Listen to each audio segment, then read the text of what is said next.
makes an X-Men team scary? A bleak, post-apocalyptic setting, villainous mutant members, full-body fishnets? How about all this and more? Welcome back, Nerd Squad. It's me, Amanda, and this is the top 10 scariest alternate versions of the X-Men. I hope you're ready for this list because, honestly, I do not know if I am. Which mutant do you find to be the scariest? Let us know in the comments. Number 10, Age of X. There isn't really an exact X-Men team in this reality, but there are the Force Warriors, so I guess we could consider them as an X-Men alternate? In Age of X, we learn of Earth 11326. Here, there was no Professor Xavier to bring mutants together, uniting them.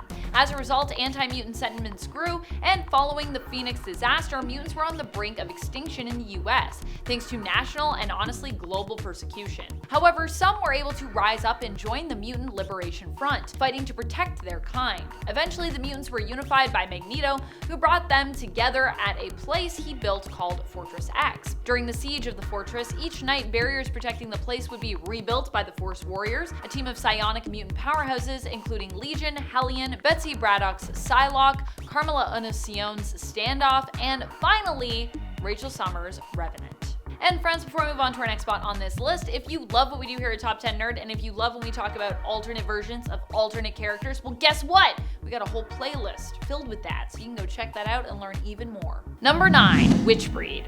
The Witchbreed hails from Earth 311. They are mutants of that reality. Witchbreed is a term given to anyone who basically, kind of has powers in that reality, but while some of these characters are villains, not all of them are bad. In fact, the Witchbreed team is made up of mutants who attempt to help others, who are good, and yet who are mistreated just because of who they are, like them. The Earth 311 reality is known as 1602, named after the year it's set in. The team here is led by Carlos Javier, and members include the Angel, Hal McCoy, Petro, Sister Wanda, Scariest Summerisle, Roberto Trefusis, and Jean Grey, who is disguised as a boy and going by John Grey. Number 8, Hellions. Okay, so this one isn't technically an alternate version of the X-Men, but they are from the main continuity. But even discounting that, because I have talked about main reality alternate versions of the X-Men in the past and included them on my list, counting them according to my own self-defined parameters for the list, this team also isn't technically a version of the X-Men specifically. They're just a different mutant group in the main continuity. But I love them so much, and they are a mutant team, and they certainly can be scary if you get on their bad side. Hellions is a team that was made up of those mutants that Krakoa didn't quite know what to do with, considering them too troublesome to deal with. As such, Mr. Sinister suggested that they ban these problematic, less stable mutants together, petitioning to have them as his own team that he could then, rehabilitate. Use! Under the leadership of Quanon, who goes by Psylocke, herself considered a somewhat problematic mutant due to her past and her weird connection for many years with Betsy Braddock, who is now Captain Britain. This team is probably one of my favorite mutant teams I have ever read in the comics, and despite them all kind of being scarily unhinged at the start, I came to love every single member of this team by the end of this series. This version of the Hellions includes Wild Child, Orphan Maker, Nanny, John Greycrow, Havoc, and a former member of Emma Frost's Hellions, Empath. Number 7, Naughty X-Men. I don't know, just the idea that this team exists out there in the multiverse kind of scares me. It's not so much that these X-Men were created to be a sexy variant. It's more that they hail from the bizarre world of the Mojoverse. But also, think of the ratings! Initially, I of course thought that Mojo had created them solely for that purpose, but apparently he did not. They were simply an alternate version of the team that auditioned to replace the Earth 616 team after they seemingly died. Even Mojo wasn't feeling it and ordered them to be dumped, likely implying that they should be permanently removed after they auditioned for him. Number 6, Marvel Zombies. What makes the Marvel Zombies reality version of the X-Men so scary? How about the fact that most of them were killed off, and those that did survive became bloodthirsty zombies?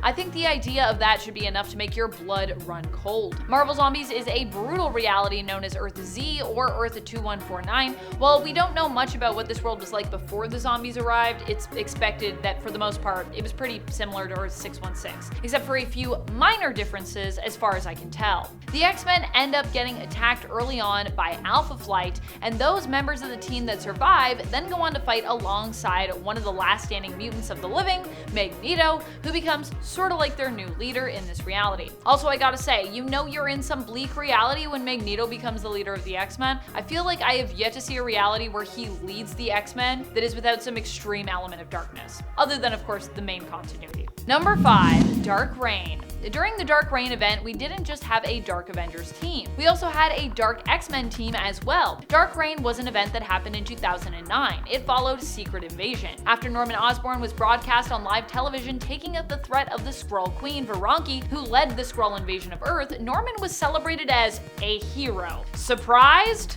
I know. He was made the head of the organization created to replace S.H.I.E.L.D., which at this time was fully debunked. Norman named his organization Hammer and created his own Dark Avengers team. As with his Dark Avengers team, the Dark X-Men team members were also selected by Osborn, for the most part anyway. The team included Mystique, Emma Frost, who was Black Queen at the time, Namor, Dawkins Wolverine, Mimic, Omega, Cloak, and Dagger, who have both been, I think, disputed mutants in the past, and the alternate version of Hank McCoy, known as Dark Beast, who hails from the Age of Apocalypse reality. Number 4, New Dark X-Men. Madeline Pryor leads this new team of Dark X-Men. The team was put together by her when she felt compelled to take action. As Madeline says to Havoc in issue number 1 of Dark X-Men, "You should know by now that I'll wage war against anyone if I think it's just," donning her new Crown of Mercy. Yep, Maddie gets her own team of X-Men in the second volume of Dark X-Men, which began just this year in 2023. As of issue number 2, the team has grown to include Havoc, Gambit, Maggot, Azazel, Monet's brother Marius St. Croix as M-Plate, New Mutant Feint from Children of the Atom, where she was formerly introduced as Gimmick, and Zero, who actually possesses Wolverine's android clone, Albert. What a weird, wacky series. I really need to add this one to my reading list. Sounds great to me. Number 3, Gamma Earth. The fate of the X-Men here was tragic, hence why I'm including them here on my list. They hail from the reality we get a glimpse into in Donny Cates and Ryan Ottley's Hulk series from 2021, and it's issue number 5. Here we get to see what a future world is like after it has been fully gamma irradiated thanks to gamma bombs that went off the world over. This is because in this reality, Banner was able to test the bomb, not needing to actually save Rick Jones. As such, the bomb testing continued to the point that the weapon was perfected, handed over to the US military. They used it to do things like wipe out all mutants, considering them a threat. Yikes. Number 2, Reichsmen. The Reichsmen come from a world where Germany and Axis won during World War II. They made their first appearance in Excalibur Weird War 3, issue number 1, and they are about as weird and disturbing as you would imagine them to be. This reality, Earth 597, is also home to the disturbing alternate version of the Excalibur team known as the Lightning Force. The Reichsmen are led by Herr Moira McTaggart, Reich's Minister of Genetics, with the team including alternate versions of Havoc, Psylocke, Rogue, Storm, and Banshee. Number 1, Days of Future Past. This X-Men team did not fare so well, so they literally reached back into the past to get help so that their future could be prevented from ever coming to pass. In this reality, known as Days of Future Past, named after the story it appears in, or as designated reality number Earth 811, mutants end up being hunted down by Sentinels who take over. Not only are the X-Men almost all gone or dead or otherwise locked up and contained for being mutants, as well as all of the mutant population, stripped of their rights and freedoms, but non-mutant superheroes were also wiped out as well. It's truly a